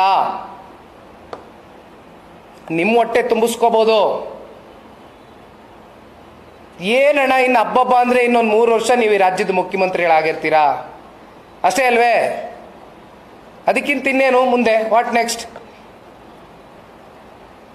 ಆದರೆ ಸಿದ್ದರಾಮಣ್ಣ ಅವರೇ, ನಾವೆಲ್ಲ ಒಂದು ಯುವ ಸಮುದಾಯ. ಮುಂದೊಂದು ದಿನ ಇತಿಹಾಸದ ಪುಟಗಳಲ್ಲಿ ನೀವೇನಾದರೂ ಈ ರಾಜ್ಯಕ್ಕೆ ಯಾವ ರೀತಿ ದೇವರಾಜ ಅರಸು ಅವರು ಯಾರು ಕೂಡ ಮರಿಲಿಕ್ಕಾಗದೇ ಇರತಕ್ಕಂಥ ವ್ಯಕ್ತಿತ್ವ, ಅವರು ಕೊಟ್ಟಂಥ ಕಾರ್ಯಕ್ರಮಗಳು, ಅವರು ರೂಪಿಸಿದಂಥ ಕಾರ್ಯಕ್ರಮಗಳು, ಅವರು ತಗೊಂಡಂಥ ಕೆಲವೊಂದಷ್ಟು ನಿರ್ಣಯಗಳು ಯಾರು ಕೂಡ ಮರಿಲಿಕ್ಕಾಗೋದಿಲ್ಲ. ಭೂ ಕಾಯ್ದೆ ಸುಧಾರಣೆ ಆಕ್ಟ್ ತಗೊಂಡು ಬಂದರು. ಯಾರು ಜಮೀನನ್ನ ಉಳಿತಾ ಇರ್ತಾನೆ ಅವನೇ ಒಡೆಯ ಅಂತ ಮಾಡಿದ್ರು. ಅದು ನಿಜವಾದ ಸಬಲೀಕರಣ. ತೋರಿಸಿ ಸಿದ್ದರಾಮಣ್ಣ ಅವರೇ, ಈ ರೀತಿ ಒಂದೇನಾದ್ರೂ ನೀವು ಮಾಡಿದೀರಾ ಅಂತ ತೋರಿಸಿ, ನಿಮ್ಮ ಸಾಧನೆ ತೋರಿಸಿ. 2 ವರ್ಷ ಆಯ್ತು ನೀವು ಆಡಳಿತಕ್ಕೆ ಬಂದು. ನಿಮ್ಮ ಸಾಧನೆ ಒಂದೇ. 16ನೇ ಬಡ್ಜೆಟ್ನ ಮಂಡನೆಯನ್ನ ಮಾಡಿದ್ದೇನೆ. 4 ಲಕ್ಷ ಕೋಟಿಗೂ ಅಧಿಕವಾದಂಥ ಒಂದು ದೊಡ್ಡ ಗಾತ್ರದ, ದೊಡ್ಡ ಪ್ರಮಾಣದ ಬಡ್ಜೆಟ್ ಅನ್ನ ಕೊಟ್ಟಿದ್ದೇನೆ. ಎಷ್ಟು ಲಕ್ಷ ಕೋಟಿ ಸಾಲ ಮಾಡಿಕೊಟ್ಟಿದ್ದೀರಿ? 4 ಲಕ್ಷ ಕೋಟಿ ಹೆಂಗ್ ತಲುಪಿಸಿದ್ರಿ? ವರ್ಷಕ್ಕೆ 1 ಲಕ್ಷಕ್ಕೂ ಹೆಚ್ಚು ಅಧಿಕ ಕೋಟಿ ಸಾಲ ಮಾಡಿದ್ದೀರಿ. ಸ್ವಾತಂತ್ರ್ಯ ಬಂದಾಗಿಂದ ಇಲ್ಲಿವರೆಗೂ ನಮಗೆ ಸಾಲ ಇದ್ದಿದ್ದು 5 ಲಕ್ಷ ಕೋಟಿ. 2 ವರ್ಷದಲ್ಲಿ 2 ಲಕ್ಷ ಕೋಟಿಗೂ ಅಧಿಕ ಸಾಲ ಮಾಡಿದ್ದೀರಿ. ನೀವೇ ಬೇಕಾ 4 ಲಕ್ಷ ಕೋಟಿ ಅಧಿಕ ದೊಡ್ಡ ಪ್ರಮಾಣದ ಬಡ್ಜೆಟ್ಟು, ದೊಡ್ಡ ಗಾತ್ರದ ಬಡ್ಜೆಟ್ಟು, 16ನೇ ಬಡ್ಜೆಟ್ನ ಮಂಡನೆ ಮಾಡ್ತಾ ಇದ್ದೀನಿ. ನೀವೇ ಬೇಕಾ ಮಾಡಲಿಕ್ಕೆ? ನಿಮ್ಮ ಮಕ್ಕಳು, ನಮ್ಮ ಮಕ್ಕಳು, ನಮ್ಮ ಮಕ್ಕಳು, ಮರಿ ಮಕ್ಕಳು ಎಲ್ಲರ ತಲೆ ಮೇಲೂ ಸಾಲ ಇದೆ ಇವತ್ತು. ನಿಮ್ಮ ಮಕ್ಕಳ ತಲೆ ಮೇಲೂ ಇದೆ, ನಮ್ಮನೆ ಮಕ್ಕಳ ತಲೆ ಮೇಲೂ ಇದೆ, ಕಾಕಾ ಪಾಟೀಲ್ ಮಗನ ತಲೆ ಮೇಲೂ ಇರ್ಬೋದು, ಮಾದೇವಪ್ಪನ ಮನೆ ಮಕ್ಕಳ ತಲೆ ಮೇಲೂ ಇರ್ತದೆ. ತೀರ್ಸೋರು ಯಾರು? ಮುಂದೆ ಯಾವುದೋ ಸರ್ಕಾರ ಬರುತ್ತೆ, ಯಾರೋ ಈ ರಾಜ್ಯದ ಮುಖ್ಯಮಂತ್ರಿ ಆಗ್ತಾರೆ, ಅವರೇನೆ ಬರ, ನಮಗೇನು, ನಾವು 5 ವರ್ಷ ಕಂಪ್ಲೀಟ್ ಮಾಡಿದರೆ ಸಾಕು. ಇದೇನಾ ನಿಮ್ಮ ಸಾಧನೆ? ಯಾವ ರೀತಿ ನೀವು ಈ ಇತಿಹಾಸದ ಚರಿತ್ರೆಯ ಪುಟಗಳಲ್ಲಿ ಉಳ್ಕೊಳ್ಬೇಕು ಅಂತಕ್ಕಂಥ ತೀರ್ಮಾನ ಮಾಡ್ಕೊಂಡಿದ್ದೀರಿ, ಅದು ನಿಮಗೆ ಬಿಟ್ಟಿರ್ತಕ್ಕಂಥ ವಿಚಾರ. ಯಾಕಂದ್ರೆ ನಾವು ಇನ್ನೂ ರಾಜಕಾರಣದಲ್ಲಿ ಇವಾಗ ಅಂಬೆಗಾಲ ಇಡ್ತಾ ಇದ್ದೀವಿ. ನಾವು ನಿಮಗೆ ಬುದ್ಧಿವಾದ ಹೇಳೋಷ್ಟು ನಾವೇನು ಇಂಟೆಲೆಕ್ಚುಯಲ್ಗಳೇನಲ್ಲ. ಅಂದರೆ ಸಣ್ಣ ಪುಟ್ಟ ವಿಚಾರಗಳು, ನಾವು ಮುಂದೆ ಭವಿಷ್ಯದಲ್ಲಿ ಸಮಾಜ ಎಲ್ಲಿಗೆ ಹೋಗಬೇಕು ಅಥವಾ ಸಮಾಜದಲ್ಲಿ ಯಾವ್ಯಾವ ರೀತಿ ಸುಧಾರಣೆ ಕಾಣಬೇಕು ಅಂತಕ್ಕಂಥ ನಿಟ್ಟಿನಲ್ಲಿ ಕೆಲವೊಂದಷ್ಟು ವೇದಿಕೆಗಳಲ್ಲಿ ಇವತ್ತು ಯುವಕರಿಗೆ ಚರ್ಚೆ ಮಾಡ್ತಕ್ಕಂಥ ಅವಕಾಶ ಸಿಕ್ಕಿದಾಗ ನಾವು ಮಾತನಾಡ್ತೇವೆ. ಇದು ಇವತ್ತು ಕೂಡ ನಾನು ಮಾತನಾಡ್ತಾ ಇರ್ತಕ್ಕಂಥದ್ದು as a common man, on behalf of common man. I am questioning you sir. ನಾನಿಲ್ಲಿ JDS ಯುವ ಘಟಕದ ರಾಜ್ಯಾಧ್ಯಕ್ಷ ಅಂತಕ್ಕಂಥದ್ದನ್ನ ಬದಿಗಿಡೋಣ. ನಾವು ಮತ್ತೊಂದು ಪಕ್ಷದ ಒಬ್ಬ ಕಾರ್ಯಕರ್ತನಾಗಿ ಪ್ರಶ್ನೆ ಮಾಡ್ತಾ ಇದ್ದೀನಿ ಅಂತಕ್ಕಂಥದ್ದನ್ನ ಬದಿಗಿಡೋಣ. ಒಬ್ಬ ಆಸ್ ಎ ಕಾಮನ್ ಮ್ಯಾನ್ ನಾನು ಕೇಳ್ತಾ ಇದ್ದೀನಿ, ನಿಮ್ಮ ಉದ್ದೇಶ ಏನು? ಇದರ ಹಿಂದಿನ ಇಡನ್ ಅಜೆಂಡಾಗಳೇನು? ಎಷ್ಟು ಆರ್ಗನೈಸ್ಡ್ ಆಗಿ ಸಂಚು ರೂಪಿಸಿದ್ದೀರಿ ಸರ್. ಮತ್ತೆ ಈಗೇನೋ ಮುಂದಿನ ತಿಂಗಳು 2ನೇ ತಾರೀಕು ಸಚಿವ ಸಂಪುಟ ಅಂತ ಕರ್ಕೊಂಡಿದ್ದೀರಿ. ಬಟ್ ಬಹುಶಃ ನವೆಂಬರ್ ತಿಂಗಳವರೆಗೂ 2.5 ವರ್ಷ ನಿಮ್ಮ ಗೊತ್ತಿಲ್ಲ ನನಗೆ, ನಿಮ್ಮ ಪಾರ್ಟಿ ಫ್ರೇಮ್ ವರ್ಕಲ್ಲಿ ಯಾವ ರೀತಿ ಒಳ ಒಪ್ಪಂದ ಆಗಿದೆ ನಿಮ್ಮ ಅಧಿಕಾರ ಹಂಚಿಕೆ ವಿಚಾರದಲ್ಲಿ ಅಂತ, ಅದ್ರ ಬಗ್ಗೆ ನಾನು ಚರ್ಚೆ ಮಾಡ್ಲಿಕ್ಕೆ ಹೋಗೋದಿಲ್ಲ. ಬಹುಶಃ ಅಲ್ಲಿವರೆಗೂ ಡ್ರ್ಯಾಗ್ ಮಾಡ್ತಕ್ಕಂಥದ್ದು, ಅದು ಮುಂದುವರೆದ ಭಾಗವಾಗಿ ಇನ್ನೂ ಕೂಡ ಡ್ರ್ಯಾಗ್ ಮಾಡ್ತಕ್ಕಂಥ ಸಾಧ್ಯತೆಗಳು ನಾವು ಕಾಣ್ಬೋದು. ಇದೇನೋ ಅಂತ್ಯಗೊಳ್ತದೆ ಅಂತಕ್ಕಂಥದ್ದು ನಾವು ಯಾರೂ ಕೂಡ ಭಾವಿಸ್ಲಿಕ್ಕಿಲ್ಲ. ಬಟ್ ಆದರೆ ಒಂದು, ಕರ್ನಾಟಕ ರಾಜ್ಯದಲ್ಲಿ ನೀವು ಈ ರಾಜ್ಯದ ಮುಖ್ಯಮಂತ್ರಿಗಳಾದ ಮೇಲೆ ಸೈನ್ಸ್ ಆ್ಯಂಡ್ ಟೆಕ್ನಾಲಜಿ ಇರ್ಬೋದು ಅಥವಾ ಯಾವುದೇ, ಇವತ್ತು ಹಿಂದೆ ದೇವೇಗೌಡರು ಸಾಹೇಬರು, SM ಕೃಷ್ಣರವರು ಮುಖ್ಯಮಂತ್ರಿಗಳಾಗಿದ್ದಾಗ ಒಂದು ಪರಿವರ್ತನೆ ಆಯಿತು, IT ಪರಿವರ್ತನೆ ಆಯಿತು. ಈಗ ಕಾಲ ಆರ್ಟಿಫಿಷಿಯಲ್ ಇಂಟೆಲಿಜೆನ್ಸ್ಗೆ ಬಂದು ನಿಂತಿದ್ದೀವಿ ನಾವು. ಇಲ್ಲಿವರೆಗೂ ಸೈನ್ಸ್ ಆ್ಯಂಡ್ ಟೆಕ್ನಾಲಜಿ ಮುಂದುವರೆದಾಗ ಒಂದು ಸೈಂಟಿಫಿಕ್ ಅಪ್ರೋಚಲ್ಲಿ, ಸೈಂಟಿಫಿಕ್ ಮೆಥಡಲ್ಲಿ ನೀವೊಂದು ಸರ್ವೇನ ಮಾಡ್ಲಿಕ್ಕೆ ಆಗೋದಿಲ್ಲ ಅಂದರೆ ಯಾವುದೋ ಒಂದು ಸರ್ಕಾರಿ ಕಚೇರಿಗಳಲ್ಲಿ ಕೂತ್ಕೊಂಡು ಅಮಾಯಕರುಗಳ ಕೈಲಿ ಕೂರಿಸ್ಕೊಂಡು ಪೆನ್ನು ಪೇಪರ್ ಕೊಟ್ಬಿಟ್ಟು ಅವ್ರ ಕೈಲಿ ಸುಮ್ಮನೆ ಟಿಕ್ ಆಫ್ ಮಾಡೋದು, ಇಂಟು ಮಾಡೋದ, ಈ ಥರ ಸರ್ವೆ ಮಾಡ್ತೀರೇನ್ರಿ? ಈ ರಾಜ್ಯದ ಉಪಮುಖ್ಯಮಂತ್ರಿಗಳೇ ದಯಮಾಡಿ ಪೆನ್ನು ಪೇಪರ್ ಕೇಳಿದ್ರಿ, ಕೊಟ್ಟಿದ್ದಾರೆ ಈ ರಾಜ್ಯದ ಜನ. ಯಾವುದಕ್ಕೆ ಉಪಯೋಗ ಮಾಡ್ತಿದ್ದೀರಿ ಪೆನ್ನು ಪೇಪರ್ನ? ತಗೊಳ್ಳಿ ಪೆನ್ನು ಪೇಪರು, ಇಟ್ಕೊಳ್ಳಿ ಹಳೆ ಕೈಯಲ್ಲಿ, ನೋಡಿ ಏನೇನಾಗಿದೆ, ಯಾವ ರೀತಿ ಏನಾಗಿದೆ ಅನ್ನೋದ್ರ ಬಗ್ಗೆ ದಯಮಾಡಿ ತಿಳ್ಕೊಳ್ಳಿ, ಚಿತ್ರಣ ತಿಳ್ಕೊಳ್ಳಿ. ನಿಮ್ಮ ಆತ್ಮಸಾಕ್ಷಿಗೆ ನೀವೇ ಪ್ರಶ್ನೆ ಮಾಡ್ಕೊಳ್ಳಿ. ಈ ವರದಿ ಇವತ್ತು ಏನು ತಯಾರು ಮಾಡ್ಕೊಂಡಿದ್ದೀರಿ, ಈ ರಿಪೋರ್ಟಿಂಗ್ ಏನು ಮಾಡಬೇಕು ಅಂತಕ್ಕಂಥದ್ದು ನೀವು ಹೊರಟಿದ್ದೀರಿ, ಇದು ನೀವು ಅನ್ಕೊಂಡಂಥ ಮಟ್ಟಕ್ಕೆ ಆ ಪ್ಯಾರಾಮೀಟರ್ಸ್ನ ರೀಚ್ ಔಟ್ ಮಾಡಿ ನೀವು ಮಾಡ್ಲಿಕ್ಕೆ ಆಗಿದೆಯಾ? ಮಿಸ್ಟರ್ DK ಶಿವಕುಮಾರ್ ಅವರೇ, ಕೊಟ್ಟಿದಾರಲ್ಲ ಪೆನ್ನು ಪೇಪರ್ ನಿಮ್ಮ ಕೈಯಲ್ಲಿ, ರಾಜ್ಯದ ಜನ ಒಳ್ಳೇದಕ್ಕೆ ಬಳಕೆ ಮಾಡಿ. ಬನ್ನಿ ಸಮಾಜ ಕಟ್ಟೋಣ. ಮಾತೆತ್ತಿದ್ರೆ ಒಂದು ಆಡಳಿತ ಪಕ್ಷ ತನ್ನ ತಪ್ಪುಗಳನ್ನು ಮುಚ್ಚಿಟ್ಕೊಳ್ಳೋದಕ್ಕೋಸ್ಕರ ಇತ್ತೀಚೆಗೆ ಅಲ್ಲೆಲ್ಲೋ ಕೇಂದ್ರ ಸರ್ಕಾರದ ವಿರುದ್ಧವಾಗಿ ಅದೇ ಖಾಲಿ ಗ್ಯಾಸ್ ಸಿಲಿಂಡರ್ ಇಟ್ಕೊಳ್ಳೋಕೆ ನೀವೇ ಬೇಕಣ್ಣ ಶಿವಕುಮಾರಣ್ಣ, ಹೆಗಲ ಮೇಲೆ ಖಾಲಿ ಗ್ಯಾಸ್ ಸಿಲಿಂಡ್ರು, ಭಾರ ಎಲ್ಲ ಜನಗಳ ಮೇಲೆ ಒರೆಸಿದಿರಿ. ಖಾಲಿ ಗ್ಯಾಸ್ ಸಿಲಿಂಡರ್ ನೀವು ಇಟ್ಕೊಂಡು ಪೋಸ್ ಕೊಡ್ತೀರಿ, ನೀವೇ ಬೇಕಾ? ಪರ್ಫಾರ್ಮೆನ್ಸ್ ಕಿಂಗ್ಗಳು ಕಣ್ರಿ ನೀವೆಲ್ಲ. ಬಾ ಬಾ ಬಾ ಬಾ ಬಣ್ಣ ಹಚ್ಚಿಲ್ಲ ಅಷ್ಟೇ, ಬಣ್ಣ ಹಚ್ಚದೇನೆ ಪರ್ಫಾರ್ಮೆನ್ಸ್ ಮಾಡ್ತಾ ಇದ್ದೀರಾ, ಅಷ್ಟೇ ವ್ಯತ್ಯಾಸ. ಏನು ಸರ್ ಇದೆಲ್ಲ? ನಿಜಕ್ಕೂ ಕೂಡ ಇವೆಲ್ಲ ಇವತ್ತು ಈ ರಾಜ್ಯದ ಜನತೆಗೆ ಎಲ್ಲಿ ಕರ್ಕೊಂಡು ಹೋಗ್ತಾ ಇದ್ದಾರೆ, ಎಲ್ಲಿ ತೆಗೆದುಕೊಂಡು ಹೋಗ್ತಾ ಇದ್ದಾರೆ? ಇಲ್ಲಿಯವರೆಗೂ ಕಳೆದ 2 ವರ್ಷದಲ್ಲಿ ಯಾರಾದರೂ ಹೊಸ ಹೊಸ ಇಂಡಸ್ಟ್ರಿಯಲಿಸ್ಟ್ನ ಏನಾದರೂ ಅಪ್ರೋಚ್ ಮಾಡಿದ್ದೀರಾ, ಕರೆದಿದ್ದೀರಾ? ಬನ್ನಿ, ನಾವು ನಿಮಗೆ ಜಾಗ ಕೊಡ್ತೇವೆ, ನಿಮಗೆ ಸವಲತ್ತುಗಳು ಕೊಡ್ತೇವೆ, ಸರ್ಕಾರದ ಕಡೆಯಿಂದ ನಿಮಗೆ ಹಲವಾರು ಪಾಲಿಸಿಗಳು ರೂಪಿಸ್ತೇವೆ, ಬನ್ನಿ ದಯವಿಟ್ಟು ಅಭಿವೃದ್ಧಿ ಮಾಡೋಣ ಅಂತ ಯಾರಿಗಾದ್ರೂ ಕರೆದಿದ್ದೀರಾ ಸರ್? ಯಾವ ಇಂಡಸ್ಟ್ರೀಸ್ ತೊಗೊಂಬಂದಿದ್ದೀರಿ?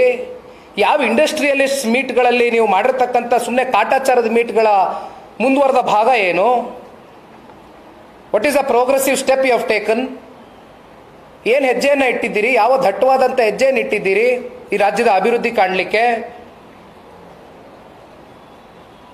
ಮಾತೆತ್ತಿದ್ರೆ 5 ಗ್ಯಾರಂಟಿ, ಆ ಗ್ಯಾರಂಟಿಗಳಾದರೂ ಸಮರ್ಪಕವಾಗಿ ನೀವು ಕೊಡ್ಲಿಕ್ಕಾಗಿದೆಯಾ? ಯಾಕೆ ನಿಮಗೆ ತಿಳಿದಿರ್ಲಿಲ್ವಾ 55,000 ಕೋಟಿ ಬೇಕು ವರ್ಷಕ್ಕೆ ಆ ಗ್ಯಾರಂಟಿಗಳನ್ನ ದುಡ್ಡನ್ನ ಹೊಂದಿಸ್ಲಿಕ್ಕೆ ಅಂತ? 16ನೇ ಬಡ್ಜೆಟ್ನ ಮಣ್ಣೆ ಮಾಡಿರ್ತಕ್ಕಂಥವ್ರು ಸರ್. ನಮಗೇನೆ ನಾವು ಅಲ್ಪ ಸ್ವಲ್ಪ ಏನೋ ಓದೋರು ತಿಳ್ಕೊತಾ ಇರ್ತೀವಿ, ಇದು ಏನಪ್ಪ ಇದು ಅಂತ. 55,000 ಕೋಟಿ ನಿಮ್ಗೆ ಅವಾಗಲೇ ಇರಬೇಕಾಗಿತ್ತು ಪರಿಜ್ಞಾನ. ತಪ್ಪಂತ ನಾನು ಹೇಳ್ತಾ ಇಲ್ಲಪ್ಪ, ಕೊಡಿ. ನಮ್ಮ ಮಹಿಳೆಯರಿಗೆ ಶಕ್ತಿ ತುಂಬಿ 2,000 ರೂಪಾಯಿ ಪ್ರತಿ ತಿಂಗಳು ಖಾತೆಗಳಿಗೆ ಜಮಾ ಮಾಡಿ ಸಬಲರಾಗಿ ಮಾಡಿ, ಮಹಿಳೆಯರನ್ನ ಯುವಕರನ್ನ ಸಬಲರಾಗಿ ಮಾಡಿ ಸ್ವಾಗತಿಸ್ತೇವೆ. ಆದರೆ ನೀವು ತಪ್ಪು ಮಾಡಿದಂಥ ಸಂದರ್ಭದಲ್ಲಿ ನಾವು ಒಂದು ರಾಜಕೀಯ ಪಕ್ಷವಾಗಿ ಅದೆಲ್ಲ ಹೊರತುಪಡಿಸಿ ಒಬ್ಬ ಕಾಮನ್ ಮ್ಯಾನ್ ಆಗಿ ಇವತ್ತು ಬಂದಿಲ್ಲಿ ಕೂತಿದ್ದೀನಿ ಅಂತ ಹೇಳಿದೆ.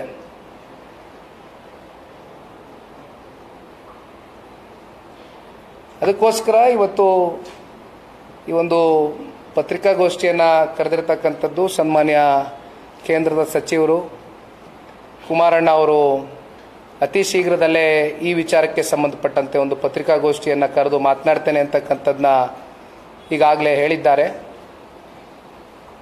ಈ ವಿಷಯವನ್ನು ಇವತ್ತು ರಾಜ್ಯದ ಜನತೆಯ ಮುಂದೆ ತೆಗೆದಿಡ್ತಕ್ಕಂಥ ಪ್ರಾಮಾಣಿಕ ಪ್ರಯತ್ನವನ್ನು ನಾವು ಮಾಡಬೇಕಾಗಿದೆ. ಮತ್ತೆ ಹೇಳ್ತಾ ಇದ್ದೇನೆ, ಈ ರಾಜ್ಯದ ಒಬ್ಬ ಪ್ರಜೆಯಾಗಿ ಆಸ್ ಎ ಕಾಮನ್ ಮ್ಯಾನ್ ಕೆಲವೊಂದಷ್ಟು ಪ್ರಶ್ನಾವಳಿಗಳನ್ನ ಕೇಳಬೇಕಾಗಿತ್ತು. ಯಾವ್ಯಾವ ರೀತಿ ನೀವು ಈ ಸರ್ವೆಯನ್ನು ಮುಂದಿಟ್ಕೊಂಡು ನಿಮ್ಮ ರಾಜಕೀಯದ ಅಸ್ತಿತ್ವಕ್ಕೋಸ್ಕರ ಇದನ್ನು ಬಳಸ್ಕೊಳ್ತಾ ಇದ್ದೀರಾ ಅಂತಕ್ಕಂಥದ್ರ ಬಗ್ಗೆ ಚರ್ಚೆ ಮಾಡಬೇಕಾಗಿತ್ತು. ಆ ಹಿನ್ನೆಲೆಯಲ್ಲಿ ಇವತ್ತು ಪತ್ರಿಕಾಗೋಷ್ಠಿಯನ್ನು ಕರೆದಿದ್ದೆ. ಎಲ್ಲ ಪತ್ರಿಕಾದ ನಮ್ಮ ಮಾಧ್ಯಮದ ಸ್ನೇಹಿತರಿಗೆ ಧನ್ಯವಾದ ತಿಳಿಸ್ತೇನೆ. Thank you. ಬೇರೆ ಏನಾರು ಇದ್ರೆ ಕೇಳ್ಬೋದು.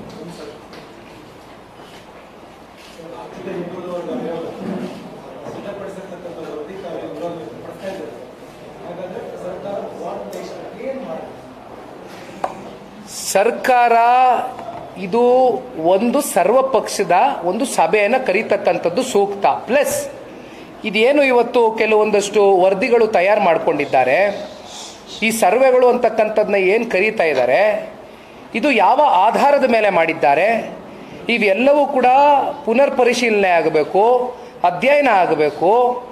ಇದಾಗಬೇಕು ಅಂದರೆ ಕೇವಲ ಅವರ ಸ್ವಪಕ್ಷದ ಸಚಿವರನ್ನ ಕೂರಿಸ್ಕೊಂಡು ಮಾತನಾಡ್ತಕ್ಕಂಥದ್ದಲ್ಲ. ಏಕೆಂದರೆ ಇವತ್ತು ಈ ಸಮಾಜವನ್ನು ಕಟ್ಟಬೇಕು ಅಂತಕ್ಕಂಥದ್ದಾದರೆ ಈ ಸಮಾಜವನ್ನು ಕಟ್ಟುಬಿಡಿಸಿರ್ತಕ್ಕಂಥವ್ರು ಬಹುತೇಕರಿದ್ದಾರೆ, ಸಮಾಜದ ಬಗ್ಗೆ ಚಿಂತೆ ಮಾಡ್ತಕ್ಕಂಥವ್ರು ಬಹುತೇಕರಿದ್ದಾರೆ, ಬುದ್ಧಿಜೀವಿಗಳಿದ್ದಾರೆ. ಕರೀರಿ ಅವ್ರನ್ನೆಲ್ಲ. Put this across in the public domain. ಸಾರ್ವಜನಿಕ ವಲಯದಲ್ಲಿ ಇಡಿ, ಇದನ್ನ ಹೊರಗಡೆ ಇಡಿ, ಅಂಕಿಅಂಶಗಳನ್ನ ಬಿಡಿ, ಆ ದತ್ತಾಂಶಗಳನ್ನ ಬಿಡಿ. ಸುಮ್ಮನೆ ನೀವು ಟೆಸ್ಟ್ ರನ್ ಮಾಡ್ಲಿಕ್ಕೆ ಮೊನ್ನೆನೂ ಹೇಳೋದೆ ನಾನು, ಇದು ನಡಿಬೇಕಾರೆ ಸುಮ್ಮನೆ ಟೆಸ್ಟ್ ರನ್ನು ಮಾಧ್ಯಮದಲ್ಲಿ ಬಿಟ್ಟಿದ್ರು, ಯಾವ್ಯಾವ ರೀತಿ ಹೆಂಗೆ ಬೆಂಕಿ ಹಚ್ಕೊಳ್ತದೆ ನೋಡೋದಕ್ಕೆ ಬಿಟ್ಟರು. ಕೊನೆಗೆ ನೋಡಿದ್ರು ಇಲ್ಲಪ್ಪ ಇದು ಯಾಕೋ ನಾವು ಅಂದ್ಕೊಂಡ ಮಟ್ಟಕ್ಕೆ ಇದು ನಮಗೆ ಯಶಸ್ಸು ಕಾಣಲಿಕ್ಕಿಲ್ಲ ಅಂತಕ್ಕಂಥ ಅರಿವಾದ್ಮೇಲೆ ಮತ್ತೆ ಸ್ವಲ್ಪ ಬ್ಯಾಕ್ ಫುಟ್ ತಗೊಂಡ್ರು. ಆ ಜಾತಿ ಗಣತಿ ಅಂತ ಏನು ಹೇಳ್ತಾ ಇದ್ರು, ಸೋಷಿಯೋ ಎಕನಾಮಿಕ್ ಸರ್ವೆ ಅಂತ ಬಂದ್ರಿ. ಈಗ ಪಾಯಿಂಟು ಬದಲಾಯಿತು, ವರ್ಷ ಬದಲಾಯಿತು. Yes sir.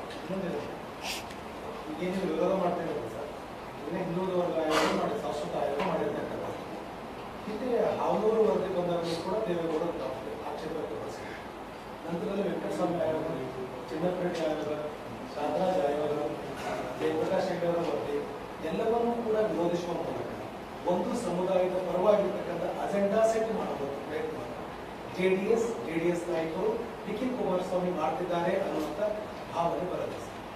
ಯಾವ ಕಾರಣಕ್ಕೂ ಕೂಡ ಜಾತಿ ಸಮುದಾಯ ಧರ್ಮದ ವಿಚಾರದಲ್ಲಿ, ಏಕೆಂದರೆ ಎಲ್ಲದಕ್ಕಿಂತ ಮಿಗಿಲಾದಂಥದ್ದು ಮನುಷ್ಯನ ಧರ್ಮ, ಮನುಷ್ಯತ್ವದ ಧರ್ಮ.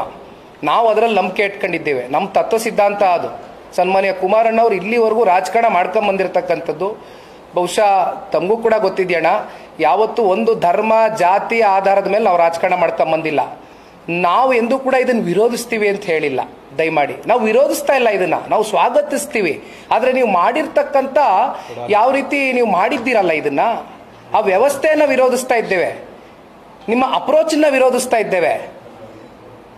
ಆದರೆ ಇದು ಆಗಬಾರ್ದು ಅಂತ ನಾನು ಎಂದೂ ಕೂಡ ಹೇಳಿಲ್ಲ. ನಾನೇ ವೈಯಕ್ತಿಕವಾಗಿ 4 ದಿನದಿಂದ ಇಲ್ಲಿ ಪ್ರೆಸ್ ಅಡ್ರೆಸ್ ಮಾಡಿದಾಗ ಹೇಳಿದ್ದೇನೆ, ಇದನ್ನು ಸ್ವಾಗತ ಮಾಡ್ತೇವೆ, ತುಂಬ ಹೃದಯದಿಂದ ಸ್ವಾಗತ ಮಾಡ್ತೇವೆ. ಅಪ್ ಟಿಲ್ ಎಲ್ಲಿವರೆಗೂ ಅಂದರೆ socio economic justice should serve to each and every person who deserves it.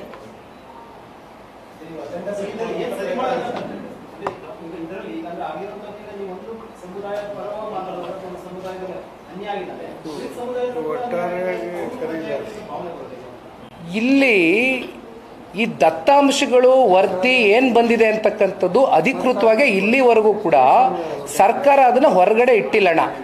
ಅದು ತಮಗೂ ಗೊತ್ತಿದೆ. ಇಲ್ಲಿವರೆಗೂ ಏನ್ ಚರ್ಚೆ ಇರೋದು, ಅಂಕಿಅಂಶಗಳು ಮಾಧ್ಯಮದಲ್ಲಿ ಅದೇನು ಜಾತಿ ಗಣತಿ ವಿಚಾರವಾಗಿ ಚರ್ಚೆ ಆಗಿದೆ. ಸೋಷಿಯೋ ಎಕನಾಮಿಕ್ ಜಸ್ಟಿಸ್ ಸರ್ವ್ ಆಗ್ತಕ್ಕಂಥದ್ದಕ್ಕೆ ಇಲ್ಲಿವರೆಗೂ ಯಾವ ದತ್ತಾಂಶಗಳು ಕೂಡ ಮಾಹಿತಿಗಳು ಅಧಿಕೃತ ಇಲ್ಲ ಸರ್ಕಾರದ ಕಡೆಯಿಂದ.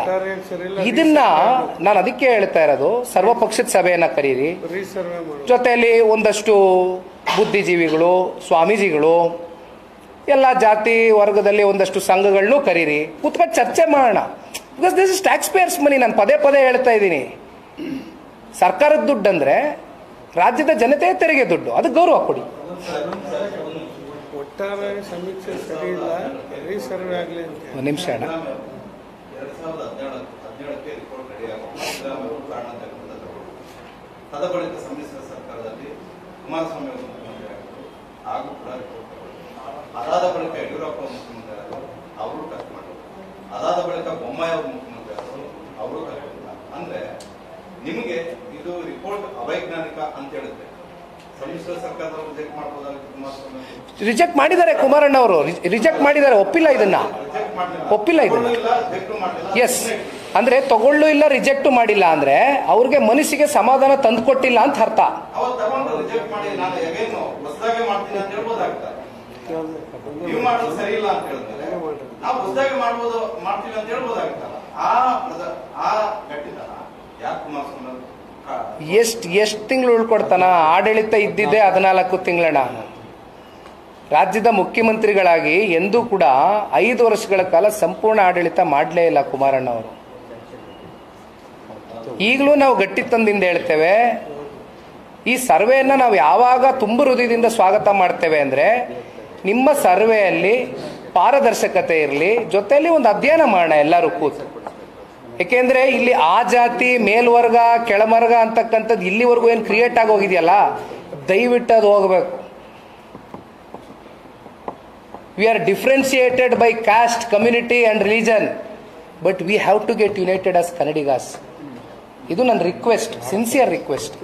ಸರ್, ರಾಜಕೀಯ ಪ್ರಶ್ನೆ. ಮೊನ್ನೆ ಉಪಮುಖ್ಯಮಂತ್ರಿಗಳು ಕುಮಾರಸ್ವಾಮಿ ಟೀಕೆ ಮಾಡ್ತಾ ಇದ್ದಾರೆ, ಇನ್ನ ನಿಮ್ಮ ಕುಟುಂಬದ ಆಸ್ತಿ ವಿವರಗಳನ್ನ ಬಿಚ್ಚಿಡ್ತೀನಿ, ನನ್ನ ಮೇಲೆ ಟೀಕೆ ಮಾಡಿದ್ರೆ ಟನ್ಗಟ್ಟಲೆ ಕಳಿಸ್ತೀನಿ ಅಂತ, ಲಾರಿ ಕಳಿಸಿದ್ರೆ ಕಳಿಸ್ತಿಲ್ಲ, ನಿಮ್ಮ ಆಸ್ತಿ ವಿವರಗಳನ್ನೆಲ್ಲ ಬಿಚ್ಚಿಡ್ಬೇಕಾ, ನಾನು ನಿಮ್ಗೆಲ್ಲೋ ಮಗ ಅಲ್ಲ ಅಂತ ಹೇಳಿದ್ದಾರೆ. ಇದು ಏನಾಗಿದೆ ಅಣ್ಣ, ಈಗ ಮೊನ್ನೆ ಆ ಒಂದು ಸಾರ್ವಜನಿಕ ಸಭೆ ಆಯೋಜನೆ ಸಮಾವೇಶವು ಅದೆಂಥದ್ದು ಏನೋ ಮಾಡ್ಕೊಂಡಿದ್ರು, ಕೇಂದ್ರ ಸರ್ಕಾರದ ವಿರುದ್ಧವಾಗಿ ಪ್ರತಿಭಟನೆ ಮಾಡ್ಕೊಂಡಿದ್ರು. ನೋಡಿ, ಅಲ್ಲಿ ಏನಾಗಿದೆ, ಅವರು 2 ವರ್ಷದಿಂದ ಈ ಸರ್ಕಾರದ ಆಡಳಿತಕ್ಕೆ ಸಂಬಂಧಪಟ್ಟಿರ್ತಕ್ಕಂಥ ಸಾಧನೆಗಳ ಬಗ್ಗೆ ಮಾತನಾಡ್ತಕ್ಕಂಥದಕ್ಕೆ ಸಾಧನೆ ಶೂನ್ಯ. ಅಂತಿಮವಾಗಿ ಅವರು ಅದರಲ್ಲೂ ಗೌರವಾನ್ವಿತ ನಮ್ಮ ಈ ರಾಜ್ಯದ ಉಪಮುಖ್ಯಮಂತ್ರಿಗಳಿಗೆ ಸನ್ಮಾನ್ಯ ಕುಮಾರಣ್ಣವ್ರ ಬಗ್ಗೆ ಮಾತಾಡಿದ್ರೆ ಒಳ್ಳೆ ಪ್ರಚಾರ ಸಿಗುತ್ತೆ ಮಾಧ್ಯಮದಲ್ಲಿ. ಮತ್ತೆ ಕುಮಾರಣ್ಣ ಬಂದು ಅದಕ್ಕೆ ಪ್ರತಿಕ್ರಿಯೆ ಕೊಡೋವರೆಗೂ ಜೀವಂತವಾಗಿರುತ್ತೆ ಟಾಪಿಕ್ ಅನ್ನೋದಕ್ಕೆ ಪಾಪ ಅವ್ರು ಮಾತಾಡಿದ್ದಾರೆ. ಇರ್ಲಿ, ಅದು ಮುಂದೊಂದು ದಿನ ಮಾತಾಡ್ತೀವಿ, ಮಾತಾಡೋ ಕಾಲ ಬರುತ್ತೆ, ಮಾತಾಡ್ತೀವಿ. ಆಮೇಲೆ ಏನಿಲ್ಲ ಸರ್,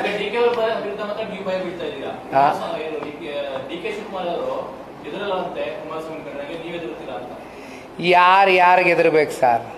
ಯಾಕೆ ಹೆದರ್ಬೇಕು? ಅಲ್ಟಿಮವಾಗಿ ಈಗ ದೇವರಾಜಣ್ಣ ಅವ್ರು ಹೇಳ್ದಂಗೆ, ನೀವಿರ್ತಕ್ಕಂಥ ಸಾರ್ವಜನಿಕ ಬದುಕಲ್ಲಿ ಮುಂದೊಂದು ದಿನ ಈ ಪ್ರಪಂಚ ಬಿಟ್ಟು ಹೋಗ್ಬೇಕಾದ್ರೆ 6 ಅಡಿ ಬೈ 3 ಅಡಿನ ಎಷ್ಟು ಜಾಗ ಅಣ್ಣ? ಅದು 3 ಅಷ್ಟೇ. ಅವತ್ತು ನೀವು ಆ ಡೆತ್ ಬೆಡ್ ಮೇಲೆ ಕೂತಿರ್ತೀರಲ್ಲ, ಅವತ್ತು ನಿಮ್ಮ ಆತ್ಮಸಾಕ್ಷಿಗೆ ನೀವು ಪ್ರಶ್ನೆ ಮಾಡ್ಕೊಂಡು ನಿಮ್ಗೆ ಉತ್ತರ ಕೊಟ್ಕೊಂಡ್ರೆ ಸಾಕಾಗಿದೆ ಅಷ್ಟೇ. Thank you. Yes sir.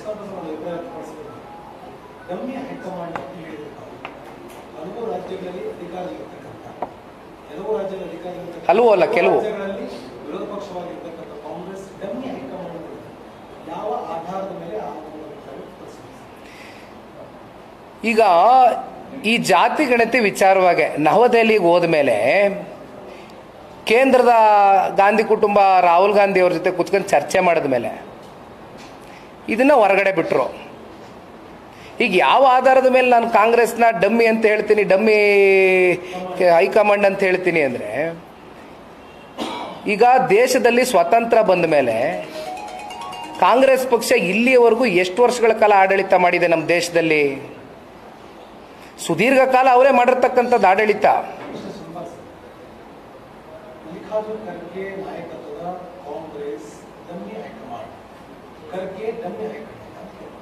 ಜನ ತೀರ್ಮಾನ ಮಾಡಿದಾರೆ ಅದು ಡಮ್ಮಿ ಅಂತ. ಡಮ್ಮಿ ಆಗಿರೋದಕ್ಕೇನೆ ಈಗ 3 ರಾಜ್ಯಗಳಲ್ಲಿ ಉಳ್ಕೊಂಡಿರೋದು ಕಾಂಗ್ರೆಸ್ ಅಧಿಕಾರದಲ್ಲಿ. ಇಲ್ಲ, ನಾ ಖರ್ಗೆ ಅವ್ರ ಬಗ್ಗೆ ಮಾತಾಡೋದಿಲ್ಲ, ಖರ್ಗೆ ಅವ್ರ ಬಗ್ಗೆ ಹೇಳಿ. ಖರ್ಗೆ ಅವರು ಅತ್ಯಂತ ಹಿರಿಯ ಮುಖಂಡರು, ಅವ್ರ ಬಗ್ಗೆ ಗೌರವ ಇದೆ. High command is dummy. Thank you.